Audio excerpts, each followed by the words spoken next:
igama lami Ngema silana eMlazi KZN netball nama-districts onke ase-KZN. Silana-ke besidlala i-Premier Cup okuyindebe esiyiqala for the first time KwaZulu-Natal. Silana-ke uzosilektha-ke ama-players azokwazi ukuthi amele iKwaZulu-Natal mase sidlala ku-National League Telkom. So sithokozela kakhulu ukuthi njengoba siqala ukudlala i-Premier Cup siyabonga ku-Premier ubaba uNtuli ovumile ukuthi i-tournament yethu siyiqambe sibize nge-Premier Cup. So lokho kusho ukuthi umsebenzi usemkhulu kakhulu thina ukwenza sure ukuthi igama le-Premier asilisebenzeli phansi konke kufuneka kuhambe kahle. Asingasho nje ukuthi so far sijabule ukuthi siqalile zibe khona iy'nkinga kodwa siyathokoza ukuthi le tournament sesisukwini lika-4 sasa-ke sobe sesiqeda kahle sesibona ukuthi ubanika umakhonya ozophakamisa indebe kokuqala ngqa ye-Premier Cup.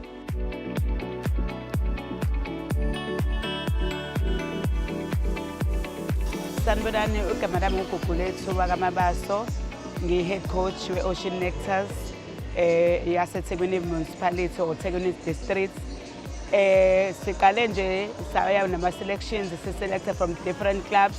Abantu abebekade bedlalile ama-national champs ka-2024 sabanikeza i-chance yokuthi bakwazi ukuthi bangenelele lolu hlelo la Premier Cup bayivezela amakhono abo ngokwahlukahlukene ngokwa-netball. Then we selected the squad. Njoba-ke nibona-ke sesilana kwi-tournament ngibonile i-performance yabantwana bami and it was amazing. Tournament, the performance was amazing. Ama-team besikhompyutha nawo were very competitive. Bekwama-team ubungeke umuntu ungena nawo kwi-competition ungabi ne-fear because we knew ukuthi sibhekene lezi nama-team ayaziwayo in terms of igalelo lawo lokudlala.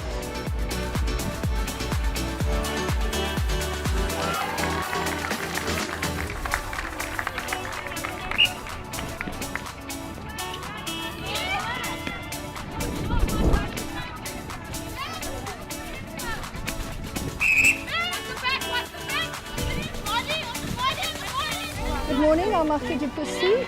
I'm the Inkosi Stars coach for the Premier League. I want to start by saying thank you very much to all the sponsors for putting together this wonderful, wonderful tournament. Looking forward to now, because this is going to be a yearly tournament, and we are all really looking forward to bringing our talent and showcasing them here. Hi, my name is Awande Gasa. And I'm Amber Thompson. And we play for the eThekwini B team. The Ocean Nectars. And we've had a great tournament. It's been a lovely, it's been tough. All the games have been tough. All the players are lovely. So much talent at this tournament, and it's really great to be a part of something so amazing. And I think it's provided us with so much exposure and just seeing how everyone else plays and just seeing how the talent we actually have in KwaZulu-Natal. It's crazy, and I think we had a wonderful experience. Yeah, it was lovely to be a part of it.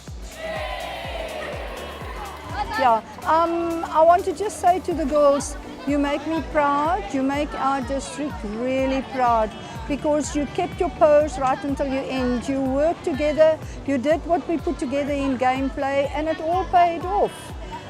We have to go now and work very, very hard on organising games for the girls, to keep them strong and fit until TNL.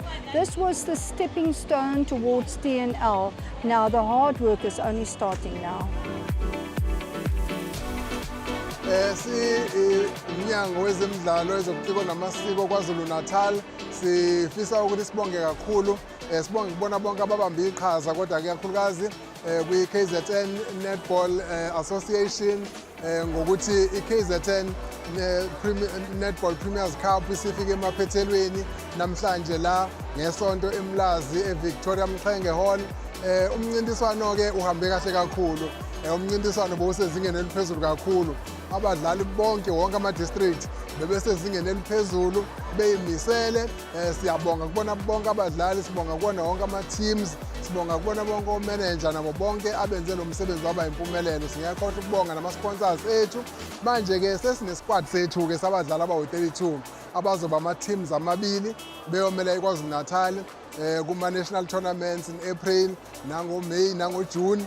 Futhi-ke sinokuzigqaja nokuziqhayisa, siyabethemba ukuthi bazokwenza kahle ngoba kukhethwe abadlali akade bekhethwa kwabanye abadlali abenza kahle kakhulu. Ngakho-ke sinesquad esistrong kakhulu esiyomele iKwaZulu-Natal.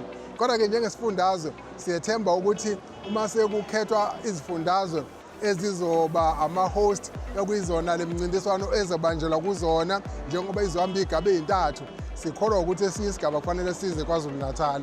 Ngendlela uKZN Netball akhombise izinga eliphezulu ukwazi ukubamba umncintiswano. Sineqholo elikhulu ukuthi umncintiswano kazwelonke singawubamba siKwaZulu-Natal, futhi siyethemba ukuthi bazowuletha omunye umlenze walo mncintiswano KwaZulu-Natal. Siyabonga kubona bonke, sibonge ku-President we-Netball, abadlali, i-manager, sibonge kuma-sponsors, sibonge kwabey'nhlelo zokusakaza iy'ndaba. Sithi now sesiya kwa-National League lapho iKwaZulu-Natal siyozikhombisa khona ukuthi ngobani. La sobuya khona singo-champion be-South Africa. I'm Emma Thompson. I play for the Oceanators. I feel so honored to have been selected for the squad. It's so amazing to be among so many talented girls. And this whole tournament has been an amazing learning experience for me, to be surrounded by so much talent and to learn from other more experienced players. It's truly been such an amazing tournament, and I can't wait for it next year again. Manani kama Spira Raslisi, captain wa All Stars from King Tetrayo. Igame yethu bekunzima kakhulu, indlela yethu sivele eqaleni siqala ukufika lana. Akubanga lula ukuthi sibe la sikhona, but siyajabula ukuthi njengamanje sila sikhona namuhla njengoba sipushe kanzima sivela kwi-training up until now. Sizosijabule kakhulu ngokuthola i-trophy.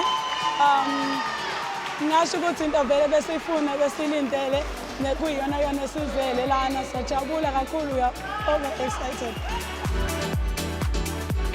Lokho kukhulu ukuthi thina kuyasithoba ukuthi abantu abengamele abaphethe i-province emandleni nabaphethe i-sports bawuhloniphile umcimbi ebesiwuqala siKwaZulu-Natal, kodwa siyathemba ukuthi ngokusondela kwabeduze bazokwazi basilekelele uphumelele uthuthuke kakhulu, ikakhulukazi kona wonke ama-districts aKwaZulu-Natal. Sifuna ukubona ukuthi le program ikhulise ezemidlalo ngayo yonke indlela, ama-coaches, ama-umpires, ama-administrators, kodwa ikakhulukazi abadlali esibheke ukuthi uma bedlala kahle bakwazi ukungena kuma-national teams baphumelele baphinde badlale nasemazweni angaphesheya.